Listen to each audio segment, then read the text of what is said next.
ನಟ ದರ್ಶನ್ ಅಂಡ್ ಗ್ಯಾಂಗ್ಗೆ ಜೈಲೋ ಕಸ್ಟಡಿಯೋ ಅನ್ನುವಂಥ ಪ್ರಶ್ನೆ. ಯಾಕಂದ್ರೆ 2 ದಿನಗಳ ಕಾಲ ಅವರನ್ನ ವಿಚಾರಣೆ ನಡೆಸಬೇಕು ಅಂತ ಕಸ್ಟಡಿಗೆ ಕೇಳಲಾಗಿತ್ತು. ಆ 2 ದಿನ ಮುಕ್ತಾಯ ಆಗ್ತಾ ಇದೆ ನಿನ್ನೆ ಮತ್ತು ಇವತ್ತು. ಆ ಕಾರಣಕ್ಕಾಗಿ ಇವತ್ತು ಜೈಲ್ ಆಗುತ್ತೋ ಅಥವಾ ಮತ್ತೆ ವಾಪಸ್ ಏನಾದರೂ ಕಸ್ಟಡಿನೋ ಅನ್ನುವಂಥ ಪ್ರಶ್ನೆ ಹುಟ್ಟುಕೊಳ್ತಾ ಇದೆ. ಇವತ್ತು ದರ್ಶನ್ ಅಂಡ್ ಗ್ಯಾಂಗ್ ಕಸ್ಟಡಿ ಅಂತ್ಯ ಆಗ್ತಿರುವಂತ ಹಿನ್ನೆಲೆಯಲ್ಲಿ ಸಂಜೆ ಕೋರ್ಟ್ಗೆ ಹಾಜರುಪಡಿಸಲಿದ್ದಾರೆ ಖಾಕಿ. ಅದಕ್ಕಂತ ಸಿದ್ಧತೆಯನ್ನ ಮಾಡಿಕೊಂಡಿದ್ದಾರೆ.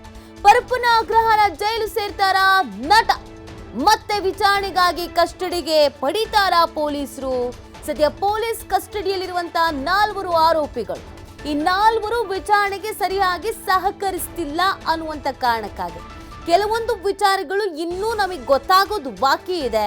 ರೇಣುಕಾಸ್ವಾಮಿ ಮೊಬೈಲ್ ಸಿಕ್ಕಿಲ್ಲ, ಅದು ಅಲ್ಲದೇನೆ ಈ ಬಾಡಿಯನ್ನ ಬಿಸಾಕುವಾಗ ಪ್ರದೋಷ್ ಜೊತೆಗೆ ಇನ್ನೊಬ್ಬ ವ್ಯಕ್ತಿ ಕೂಡ ಇದ್ದ. ಆ ವ್ಯಕ್ತಿ ಯಾರು?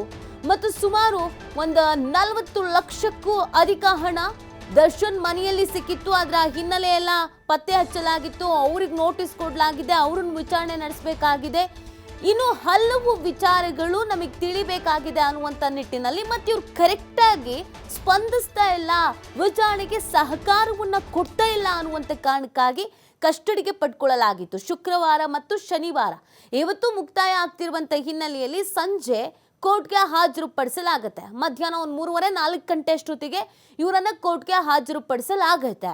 ಆದರೆ ಮತ್ತೆ ಪೊಲೀಸರು ಏನಾದರೂ ಇವ್ರು ನಕ್ರ ಮಾಡ್ತಾ ಇದ್ದಾರೆ, ನಮಗೆ ಕರೆಕ್ಟಾಗಿ ಆನ್ಸರೇ ಕೊಡ್ತಾ ಇಲ್ಲ ಅಂತ ಹೇಳಿ ಕಸ್ಟಡಿ ಕೇಳ್ತಾರಾ? ಅದಕ್ಕೆ ಅವಕಾಶ ಇದೆಯಾ? ಯಾಕಂದರೆ ಆರೋಪಿಗಳನ್ನು ತುಂಬ ದಿನಗಳ ಕಾಲ ಕಸ್ಟಡಿಯಲ್ಲಿ, ಪೊಲೀಸ್ ಕಸ್ಟಡಿಯಲ್ಲಿ ಇಟ್ಕೊಳ್ಳೋ ಹಾಗಿಲ್ಲ, ಅವಕಾಶ ಇಲ್ಲ. ಈಗ ಆಲ್ರೆಡಿ 12, 13, 14 ದಿನ ಆಯಿತು ಕಸ್ಟಡಿಯಲ್ಲಿ ಇಟ್ಕೊಂಡು. ಸೊ ಹೀಗಿರ್ಬೇಕಾದ್ರೆ ಮತ್ತೆ ಕೇಳ್ತಾರ? ಅದಕ್ಕೆ ಅವಕಾಶ ಸಿಗುತ್ತೆ. ಯಾಕಂದರೆ ಕಳೆದ ಬಾರಿಗೆ ದರ್ಶನ್ ಪರ ವಕೀಲರು ತೀವ್ರ ಆಕ್ಷೇಪವನ್ನು ವ್ಯಕ್ತಪಡಿಸಿದ್ರು, ಪದೇ ಪದೇ ಕಸ್ಟಡಿ ಕೇಳ್ತಾ ಇದ್ದಾರೆ ಅಂತ. ಆದರೂ ಕೂಡ ಕಸ್ಟಡಿಗೆ ಕೊಡಲಾಗಿತ್ತು. ಹಾಗಾಗಿ ತನಿಖೆ ಅನ್ನೋದು ಪೂರ್ಣ ಆಗಿದೆಯಾ, ಸಹಕಾರ ಕೊಟ್ಟಿದ್ದಾರೆ ಇವ್ರುಗಳು ಅನ್ನೋದು ಪ್ರಶ್ನೆ.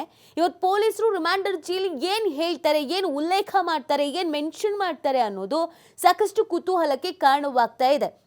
ಒಂದು ವೇಳೆ ತನಿಖೆ ಅಂತ್ಯ ಆಗಿದೆ ಅಂತ ಪೊಲೀಸರು ಏನಾದರೂ ಹೇಳಿದ್ರೆ ಜೈಲಿಗೆ ಹೋಗ್ತಾರಾ? ಪರಪ್ಪನ ಅಗ್ರಹಾರಕ್ಕೆ ಕಳಿಸ್ತಾರಾ? ಹಾಗಿದ್ರೆ ತನಿಖೆಯಲ್ಲಿ ಇವ್ರು ಏನು ಹೇಳಿದ್ದಾರೆ, ಮೇಯ್ನ್ ಆಗಿ ಬೇಕಾಗಿದ್ದಂಥ ಲೀಡ್ ಅಂತ ಏನು ಅನ್ಕೊಳ್ತಾ ಇದ್ರು ಪೊಲೀಸರು, ಆ ಲೀಡ್ ಎಲ್ಲವೂ ಕೂಡ ಸಿಕ್ಕಿದ್ಯಾ? ಈ ಪ್ರಶ್ನೆಗಳು ಸಹಜವಾಗಿ ಹುಟ್ಕೊಳ್ತಾ ಇದೆ. ಮೊನ್ನೆ ಕೋರ್ಟ್ನಲ್ಲಿ ಆದಂಥ ಬೆಳವಣಿಗೆಯನ್ನು ಗಮನಿಸಿದ್ರಿ. ಪವಿತ್ರ ಗೌಡ ಸೇರಿದಂತೆ 11 ಆರೋಪಿಗಳನ್ನು ಜೈಲಿಗೆ ಕಳಿಸಲಾಗಿತ್ತು ಪರಪ್ಪನ ಅಗ್ರಹಾರಕ್ಕೆ. ಇನ್ನುಳಿದಂಥ 4 ವಾಪಸ್ ಕಸ್ಟಡಿಗೆ ಪಡ್ಕೊಂಡಿದ್ರು. ದರ್ಶನ್, ಪ್ರದೋಷ್, ವಿನಯ್ ಇವ್ರನ್ನೆಲ್ಲ ವಾಪಸ್ ಕಸ್ಟಡಿಗೆ ಪಡ್ಕೊಂಡಿದ್ರು. ತನಿಖೆಯನ್ನು ಮಾಡಿದ್ದಾರೆ. 2 ದಿನಗಳ ಕಾಲ ಏನೇನು ವಿಚಾರಣೆ ಮಾಡ್ಬೋದು ಆ ವಿಚಾರಣೆಯನ್ನು ಮಾಡಿದ್ದಾರೆ. ಆದರೆ ಕೋರ್ಟ್ನಲ್ಲಿ ಕೊಟ್ಟಿದ್ದು 2 ದಿನ. ಸೊ ಹಾಗಾಗಿ ಆ 2 ದಿನ ಅಂತ್ಯ ಆಗ್ತಿರುವಂಥ ಹಿನ್ನೆಲೆಯಲ್ಲಿ ಇವತ್ತು ಸಹಜವಾಗಿಯೇ ಕೋರ್ಟ್ನಲ್ಲಿ ಏನು ಬೆಳವಣಿಗೆ ಆಗತ್ತೆ? ಪುನಃ ಕಸ್ಟಡಿ ಕೇಳ್ತಾರೋ ಅಥವಾ ಪರಪ್ಪನ ಅಗ್ರಹಾರಕ್ಕೆ ಕಳಿಸ್ತಾರೋ? ಇವೆರಡು ಮೇಯ್ನ್ ಆಗಿರುವಂಥ ಪ್ರಶ್ನೆ. ಈ ಬಗ್ಗೆ ಸಾಕಷ್ಟು ಕುತೂಹಲ ಅಂತೂ ಇದ್ದೇ ಇದೆ. ಪೊಲೀಸರು ತನಿಖೆ ಯಾವ ಹಂತದಲ್ಲಿ ನಡೆಸ್ತಾ ಇದ್ದಾರೆ, ಏನೆಲ್ಲ ಮೇಯ್ನ್ ಲೀಡ್ ಸಿಕ್ಕಿದೆ, ಇಲ್ಲಿವರೆಗೂ ಬರೋಬ್ಬರಿ 108ಕ್ಕೂ ಹೆಚ್ಚು ಸಾಕ್ಷಿಗಳು ಸಿಕ್ಕಿದೆ ಅನ್ನೋದನ್ನು ಹೇಳಲಾಗ್ತಾ ಇದೆ.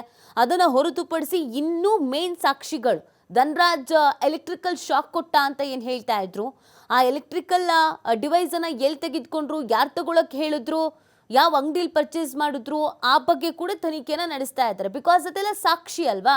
ಇಂಥ ಆರೋಪಿ ಹೋಗಿ ಇಂಥಲ್ಲಿ ಡಿವೈಸ್ ತೆಗೆದುಕೊಂಡು ಬಂದ, ಇಷ್ಟು ದುಡ್ಡು ಕೊಟ್ಟ, ಆಮೇಲೆ ಅದರಲ್ಲೇ ಎಲೆಕ್ಟ್ರಿಕಲ್ ಶಾಕ್ ಕೊಟ್ಟರು, ಆಮೇಲೆ ಅದನ್ನು ಇಲ್ಲಿ ಬಿಸಾಕಿದ್ರು, ಇದು ಎಲ್ಲವೂ ಕೂಡ ಇಂಪಾರ್ಟೆಂಟ್ ಆಗಿರೋದ್ರಿಂದ ಒಂದೇ ಒಂದು ಸಾಕ್ಷಿಯನ್ನು ಕೂಡ ಬಿಡ್ತಾ ಇಲ್ಲ ಪೊಲೀಸರು. ಎಲ್ಲ ಸಾಕ್ಷಿಗಳನ್ನು ವಶಕ್ಕೆ ಪಟ್ಕೊಳ್ತಾ ಇದ್ದಾರೆ. ಯಾವುದು ಕೂಡ ಮಿಸ್ ಆಗಬಾರ್ದು. ಬಿಕಾಸ್ ಇದೊಂದು ಹೈ ಪ್ರೊಫೈಲ್ ಕೇಸ್. ಯಾವುದೇ ಸಮಯದಲ್ಲಿ ಯಾವುದೇ ವ್ಯಕ್ತಿಯಿಂದ ಒತ್ತಡ ಬರ್ಬೋದು ಈ ಪ್ರಕರಣವನ್ನು ಬಿಟ್ಬಿಡಿ ಅಂತ. ಸೊ ಹಾಗಾಗಿ ನ್ಯಾಯ ದೊರಕಿಸಬೇಕು ಅನ್ನುವಂಥ ನಿಟ್ಟಿನಲ್ಲಿ ಪೊಲೀಸರು ತನಿಖೆಯನ್ನು ನಡೆಸ್ತಾ ಇದ್ದಾರೆ.